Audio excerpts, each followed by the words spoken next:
ব্যস্ত জীবনে সময় বাঁচাতে একসাথে অনেকটা ভাত রান্না করে ফ্রিজে রেখে দেওয়ার প্রবণতা বাড়ছে।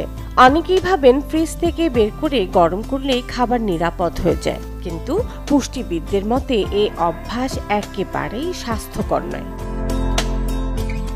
বারবার গরম করা ভাতের মধ্যে জন্ম নিতে পারে ব্যাসিলাস সেরিয়াস নামের এক ধরনের ব্যাকটেরিয়া, যা রান্না করা ভাত দীর্ঘ সময় স্বাভাবিক তাপমাত্রায় ফেলে রাখলে দ্রুত বৃদ্ধি পায়।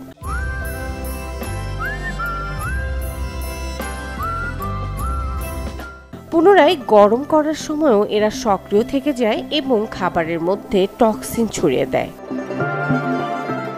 এই টক্সিন শরীরে প্রবেশ করলে কয়েক ঘন্টার মধ্যে একাধিকবার বমি, পাতলা পায়খানা, পেটের ব্যথা এবং ডিহাইড্রেশন দেখা দিতে পারে।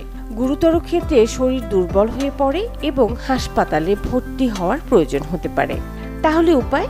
রান্না করা ভাত দীর্ঘ সময় বাইরে না রেখে দ্রুত ঠান্ডা করে বায়ুরোধী পাত্রে ফ্রিজে রাখুন। গরম করার জন্য মাইক্রোওয়েভ বা গ্যাস ব্যবহার করলেও নিশ্চিত করুন ভাত সম্পূর্ণ গরম হয়েছে। সন্দেহ থাকলে খাবার ফেলে দিন। পেটের স্বাস্থ্যের জন্য সেটাই হবে সবচেয়ে নিরাপদ। মুনিয়া মুশতারি, চ্যানেল 24।